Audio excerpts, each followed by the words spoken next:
Hello दोस्तों, कैसे हो आप सब? आई होप आप सब बहुत ही अच्छे और बहुत ही मजे में होंगे। आज जो हम क्वेश्चन करने वाले हैं that is two sum two input array sorted. Okay, so basically we are creating a series on two pointer algorithms. इसमें हम 40 to 50 डिफरेंट क्वेश्चन सॉल्व करने वाले हैं। उसका ये आई गेस सेकंड और थर्ड वीडियो है। Okay, so first of all हम जितने भी इजी या बेसिक लेवल क्वेश्चंस है वो सारे क्वेश्चन को हम सॉल्व कर रहे हैं। यहाँ पे मीडियम मार्क्ड है but I think it is a easy level question. Okay, so let's see. Questions को बहुत सारे लाइक मिले हैं तो obviously question is a good question. Okay, इससे पहले इसका एक और क्वेश्चन है to some, normal to some नाम से क्वेश्चन है जिसमें कि इनपुट एरे सॉर्टेड नहीं होता है। अगर आपने उस क्वेश्चन को सॉल्व नहीं किया है so you can solve it, और अगर आपको उसका वीडियो चाहिए so on screen the video would be coming and you can also press the information button and you can see, and also in the description button I will also add that to some video. So इसमें basically क्या है, given one index array of integer. One index array of integer क्या होता है? One index array of integer मतलब जैसे यहाँ पे कह रहे हैं, देखो 2 7 11 15, तो 2 का जो इंडेक्स है हम उसको 1 मानेंगे। जनरली 0 से स्टार्ट होता है। Okay, and it is already sorted or non-decreasing order. You have to find the numbers such that they add up to a specific target number. These two numbers are like this, and so basically आपको एक array given होगा like 2 7 11 15, एक target given होगा like line 9, और आपको इसमें से इस sorted array में से दो ऐसे numbers निकालने हैं कि जिनका sum इस target के बराबर होगा, which is 9 in this case. Okay, और हमें वन इंडेक्सिंग के हिसाब से आंसर रिटर्न करना है। ओके, ऐसा नहीं है कि आप जैसे यहाँ पे देखो 2 7 11 15, 2 और 7 9 बना रहे हैं बट 2 का इंडेक्सिंग क्या है? 0, बट आंसर में 1 दिया है। ओके, सो जो भी इंडेक्स हमें नॉर्मली आता है उससे हम +1 कर देंगे। ठीक है, इसी को हम वन बेस्ड इंडेक्सिंग भी बोलते हैं। और ये बहुत इंपॉर्टेंट पार्ट है कि एग्जैक्टली वन सॉल्यूशन तो होगा ही होगा। ओके, और हमें सेम एलिमेंट को ट्वाइस यूज नहीं करना है। ठीक है, कोई भी ये solution must use only constant excel space, means हमें ऑर्डर ऑफ वन स्पेस में ही इसको बनाना है। ओके, कांस्टेंट्स आप देख सकते हो, ऐसा कोई बहुत इंपॉर्टेंट कांस्टेंट इसमें नहीं है कि मैं इसको समझा रहा हूँ, सारे इंटीजर रेंज के अंदर ही है। Okay, so let's see the solution. First of all we will see the brute force approach and then obviously we will see the most optimized approach. Okay, so पहले मैं brute force approach को discuss कर लेता हूँ। like अगर मैं इसमें एक किसी भी टेस्ट केस को हम ले लेते हैं लाइक 2 7 11 15 एंड 9, 2 7 11 15, है ना, एंड टारगेट इज 9। ठीक है, सो ये हमारा टारगेट है। सो बेसिकली इसमें हम क्या करते हैं कि जो हमारा सबसे ब्रूट फोर्स अप्रोच है इसमें हम दो पॉइंटर लेंगे, एक आई यहाँ पे रहेगा और एक जो जे रहेगा वो हमेशा आई से एक कदम पहले से चालू होगा। ठीक है, सो हम सारे कॉम्बिनेशंस को ट्राई करेंगे। 2 एंड 7 हमें टारगेट पहले ही मिल गया है ना। सो ये तो ऐसा करते हैं यार, चलो हाँ, इसको हम थोड़ा सा चेंज कर लेते हैं, 15 वाले को 22 बना लेते हैं हम टारगेट। ठीक है, अगर हम 22 टारगेट बनाएंगे तो शायद मैं आपको थोड़ा ज्यादा अच्छे से समझा पाऊंगा। ठीक है, सो लेट्स सी। सो हम क्या करेंगे, हमारा आई यहाँ से चालू होगा और जे आई से एक कदम पहले चालू होगा। आई प्लस जे क्या 22 के बराबर है? नहीं। फिर जे को इंक्रीज करेंगे, आई और जे 11 प्लस 2 13, क्या ये 22 के बराबर है? नहीं। तो फिर हम जे को आगे बढ़ा देंगे, 15 प्लस 2 17, क्या ये 22 के बराबर है? नहीं। तो यहाँ पे बात खत्म, है ना। इसके बाद जो हमारा आई है वो एक कदम आगे बढ़ जाएगा, तो हम हमारे आई को एक कदम आगे बढ़ा लेते हैं और जे को जस्ट आई के एक कदम पहले रख देते हैं। तो हमारा आई यहाँ पे आ जाएगा, जे यहाँ से चालू होगा, 11 प्लस 7 18, तो ये भी हमारा आंसर नहीं होगा। फिर हम जे यहाँ पे आए, 15 प्लस 7 22, हमें हमारा आंसर मिल गया and that will be the our final answer. जब भी हम आंसर को रिटर्न कर रहे होंगे तो आई की वैल्यू क्या होगी? 0 1 2 3, आई की वैल्यू 1 होगी, जे की वैल्यू 3, बट इसमें हम 1 ऐड कर देंगे और इसका आंसर क्या बन जाएगा? 2 एंड 4। ठीक है, बिकॉज हमें वन बेस्ड इंडेक्सिंग चाहिए। ठीक है, बहुत ही बेसिक्स है, इसको मैं ऐसे ही सिंपल कोड करके दिखा देता हूँ, बट हालांकि मुझे कोड नहीं करना चाहिए बट मैं फिर भी कोड करके दिखा लेता हूँ।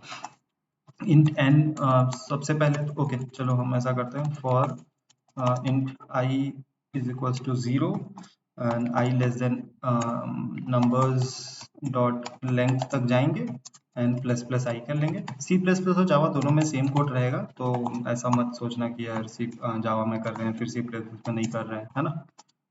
सो बहुत ही बेसिक सा है यार इसका जो ब्रूट फोर्स अप्रोच है J. Okay, if numbers of I plus numbers of J is equals to target, अगर वो टारगेट के बराबर हो गया तो हमें हमारा एक नया आंसर मिल जाएगा। तो हम सिंपली एक एरे बना लेंगे। तो ऑन द गो ही एक एरे बना लेते हैं, ठीक है। और इसमें हम i और j को नहीं रखेंगे, ध्यान रखना i प्लस वन और j प्लस वन, क्योंकि हमें जीरो इंडेक्सिंग को वन इंडेक्सिंग में कन्वर्ट करके ही हमारा आंसर देना है। और एग्जैक्टली एक सॉल्यूशन है वैसे भी, तो इसीलिए मैं इसको बस ऐसा कर दे रहा हूँ, बट एग्जैक्टली एक सॉल्यूशन तो जरूर ही जरूर मिलेगा, ठीक है। तो उसका टेंशन लेने की जरूरत नहीं है। तो हम इसको एक बार रन करके देखते हैं क्या ये रन हो जाता है, and then we will think about the optimize solution, ठीक है। तो रन हो रहा है। सेम कोड को आप सी प्लस प्लस में कॉपी कर सकते हो यार, ठीक है। बस यहाँ पे थोड़ा सा आई गेस चेंज करना पड़ेगा, है ना, but that is not a very big task, मैं उसको आपके लिए छोड़ रहा हूँ। तो ये इसका जो टाइम कॉम्प्लेक्सिटी हो जाएगा वो क्या हो जाएगा, order of N square, because हम क्या कर रहे हैं, पूरे एरे में दो बार रोटेट करना ही करना पड़ रहा है। So the time complexity will be, हमें दो फॉर लूप लग रहा है, so order of N square इसकी टाइम कॉम्प्लेक्सिटी हो जाएगी। ओके, वेरी इजी, ठीक है। बट क्या हम इसमें कोई ऑप्टिमाइजेशन कर सकते हैं, क्या ये एन स्क्वायर को हम ऑर्डर ऑफ एन में ला सकते हैं, ठीक है। तो ऑब्वियसली ला सकते हैं यार, बट उससे पहले एक चीज जो मैंने आपको इस पूरी सीरीज में बहुत जोर देता हूँ कि यहाँ पे क्वेश्चन में देखो क्या, इनपुट अरे इज सॉर्टेड, जहां भी सॉर्टेड वर्ड आ गया वहां पे बहुत ज्यादा चांसेस है कि टू पॉइंटर अप्रोच जरूर ही जरूर लगेगा, ठीक है। टू पॉइंटर अप्रोच जरूर लगेगा, ठीक है। अब टू पॉइंटर अप्रोच यहाँ पे एक और चीज आपको मे बी हिट कर रही होगी कि देखो हमें क्या करना है, दो पॉइंटर ले रहे थे, एक आई और जे, बिकॉज आई पे एक नंबर रहेगा, जे पे एक नंबर रहेगा। तो हमें यहाँ पे देखो टू पॉइंटर्स हम यूज करके कुछ कर सकते हैं, ऐसा फील आ रहा होगा, ठीक है। डायरेक्टली तो सॉर्टेड दिख रहा है, तो ये तो टू पॉइंटर अप्रोच का इंडिकेशन है। ये भी एक टू पॉइंटर अप्रोच का इंडिकेशन है, जहां पे हमें टू वेज मूवमेंट का फील आने लग जाए। और अगर ऐसा फील नहीं आ रहा है तो क्वेश्चन ज्यादा से ज्यादा ट्राई करो, जितना ज्यादा क्वेश्चन सॉल्व करोगे उतना ज्यादा ये फीलिंग तेज होती जाएगी, ये फीलिंग स्ट्रांग होती जाएगी आपके लिए, ऐसे क्वेश्चंस के लिए, ठीक है। तो अब ध्यान से देखना कि हम इसके सॉल्यूशन को कैसे सॉल्व, मतलब इसको कैसे सॉल्व कर सकते हैं विथ टू पॉइंटर अप्रोच, ठीक है। सो बेसिकली हम क्या करते हैं, टू पॉइंटर अप्रोच ट्राई करते हैं, ठीक है। यहाँ पे मैं एल नाम का एक वेरिएबल बना लेता हूँ, यहाँ पे मैं एक राइट नाम का वेरिएबल बना लेता हूँ। जब भी हमारा फर्स्ट वीडियो था उसमें मैंने आपको बताया था कि टू पॉइंटर में जनरली हम स्लो एंड फास्ट पॉइंटर लेते हैं या फिर लेफ्ट और राइट पॉइंटर लेते हैं, ठीक है। सो लेफ्ट और राइट पॉइंटर ले लेते हैं। अब ध्यान से देखना मैं क्या क्या बोलने वाला हूँ, बहुत ज्यादा ध्यान से अगले 2-3 मिनट देना मुझे, ठीक है। लेफ्ट प्लस राइट, ठीक है, left plus right will be 2 + 15 which is 17, ठीक है। अब ध्यान से देखो, ये जो लेफ्ट प्लस राइट आया है विच इज 17, क्या ये 22 से छोटा है या बड़ा है, ये 22 से छोटा है, ठीक है। अब ध्यान से सुनना, मुझे 22 चाहिए और अभी मेरा सम 17 है, तो मुझे ये राइट को एक कदम पीछे लेना चाहिए या लेफ्ट को आगे लेना चाहिए, क्योंकि जो मेरा नंबर है वो छोटा है और मेरा टारगेट बड़ा है, ठीक है। राइट हैंड साइड बड़े नंबर है, लेफ्ट हैंड साइड छोटे नंबर है। अगर मेरे पास कम पैसे हैं, ठीक है, मेरे पास 17 रुपीज है और मुझे चाहिए 22 रुपीज, ठीक है, तो मैं छोटे वाले को, जैसे मान लो एक का, छोटे वाले का कंट्रीब्यूशन 2 है और बड़े वाले का कंट्रीब्यूशन 15 है, तो मुझे बड़े वाले के कंट्रीब्यूशन को कम करना चाहिए या छोटे वाले के कंट्रीब्यूशन को ज्यादा बड़ा करना चाहिए। ऑब्वियसली मैं छोटे वाले के कंट्रीब्यूशन को ज्यादा बढ़ाऊंगा, तब जाके मुझे 17 रुपीज से 22 रुपीज में मैं आ पाऊंगा। अगर मैं बड़े वाले को ही छोटा कर दूंगा तो ऑब्वियसली यार फिर तो बात ही नहीं बनेगी, क्योंकि जो ज्यादा कंट्रीब्यूट कर रहा था उसको ही मैंने हटा दिया और ऑलरेडी मैं कम में हूँ, है ना। आई होप आपको ये चीज समझ आ रही होगी। अगर नहीं समझ आ रही है तो फिर से एक बार ध्यान से देखो, ठीक है। सो अब देखो ऐसी बात हो गई कि जो हमारा सम आ रहा है वो हमारे टारगेट से छोटा है। अगर मैं राइट को यहाँ पे ले आऊं तो अब मेरा सम क्या हो जाएगा, 11 + 2 13, ये तो यार 17 से और कम हो गया। तो बड़े वाले को तो हम छोटा नहीं करना चाहिए, लेफ्ट वाले को आगे लेते हैं, ठीक है। लेफ्ट वाले को मैं यहाँ पे ले आता हूँ, तो अब देखो 17 + 5, 17 + 5 विच इज 22। सो हमें हमारा आंसर मिल गया। Are you getting my point, ठीक है। चलो ये शायद उतना अच्छे से समझ नहीं आया होगा, तो मैं क्या करता हूँ ना यार, थोड़ा सा हम दूसरा टेस्ट केस लेते हैं, ठीक है। क्या करें क्या करें क्या करें, यहाँ पे ना एक और ऐसा कर सकते हैं कि हम ना एक और वैल्यू इंक्रीज कर देते हैं। चलो यहाँ पे हम 16 रख देते हैं और इसका जो हमारा टारगेट होगा वो हम कर देते हैं 26 कर देते हैं हम टारगेट। ठीक है, लेट्स सी कि इससे थोड़ा बहुत और क्लियर हो पाएगा, इसका इंडेक्स 4 हो जाएगा। ठीक है, चलो हमारा L है यहाँ पे, R है यहाँ पे। ठीक है, L plus R which is basically the sum. तो L प्लस आर कितना होगा, 16 प्लस 2 18, है ना, सम आया 18, हमारा टारगेट है 26, तो it is less than the target, है ना, हमारा टारगेट है 26 और हमें मिल रहा है 18। Okay, so it's not a good thing, हमें हमारे लेफ्ट वाले के वैल्यू को इंक्रीज करना पड़ेगा। ऑब्वियसली हमारे लेफ्ट वाले को इंक्रीज करना पड़ेगा। अब हमारा सम क्या आएगा, again L plus R, 16 plus 7, 16 plus 7, 16 plus 6 is 22, 23, 23। Okay, 23 is 26। ठीक है, सो अगेन हमें कम मिल रहा है तो हम फिर से L को बढ़ाएंगे, है ना। सो फिर से L plus R, 16 plus it will be like 27। अब ध्यान से देखना, हमारा जो सम आया वो 27 है L प्लस आर, और हमें क्या चाहिए था 26, तो हमें अब हमारी वैल्यू को कम करना पड़ेगा। तो अगर हम छोटे वाले को और बढ़ा देंगे तो ऑब्वियसली ज्यादा बड़ा वैल्यू मिल जाएगा, तो हमें अब बड़े वाले को छोटा करना पड़ेगा क्योंकि हमें हमारा सम कम चाहिए।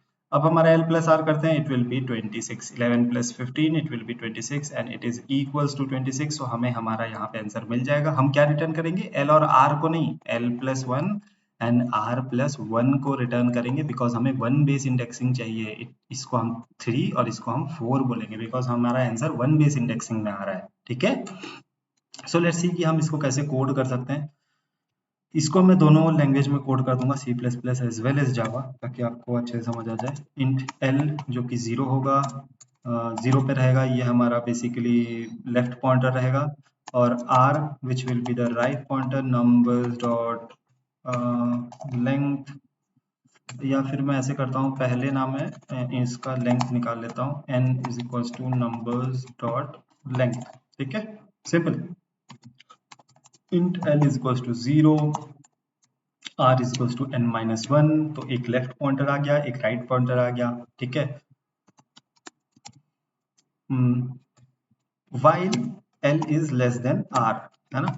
ओके, ये मैंने शायद आपको नहीं बताया, है ना। ये काम कब तक होता रहेगा, ठीक है, जब तक R L से बड़ा है। ठीक है, अगर मान लो R L से छोटा हो गया या फिर L R से बड़ा हो गया और हमें एक भी टारगेट सम नहीं मिला, इसका मतलब उस पूरे क्वेश्चन में एक भी आंसर नहीं है ना। बट अभी तो हमारे में है तो इट्स फाइन। ओके, अब हम निकाल लेते हैं इन सम।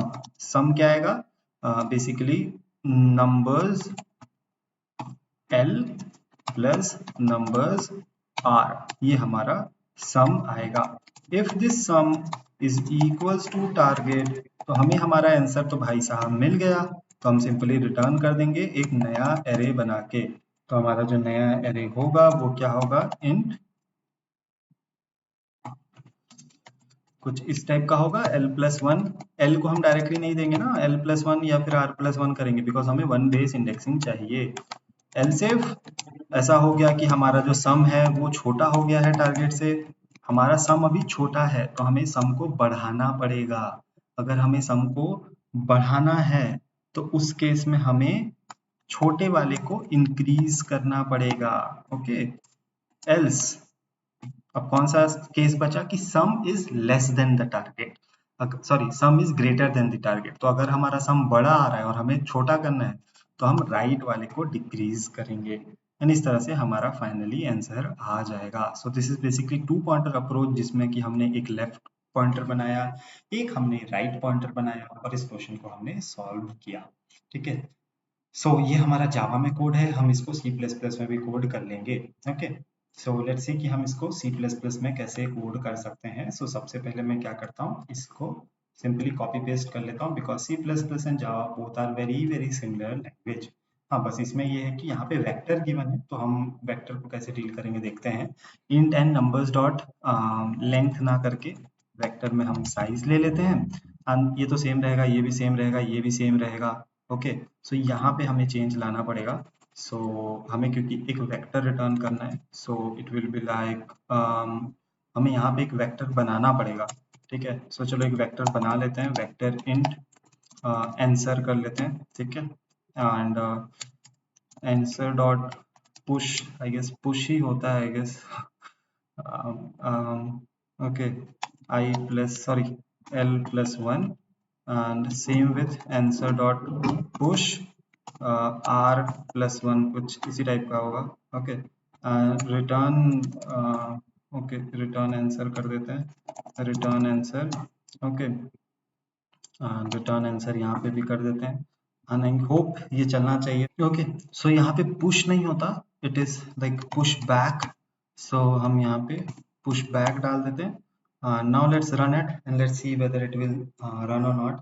इसके बाद हम इसकी टाइम कॉम्प्लेक्सिटी को जरूर डिस्कस करेंगे। Let's submit it once and then we will discuss the time complexity.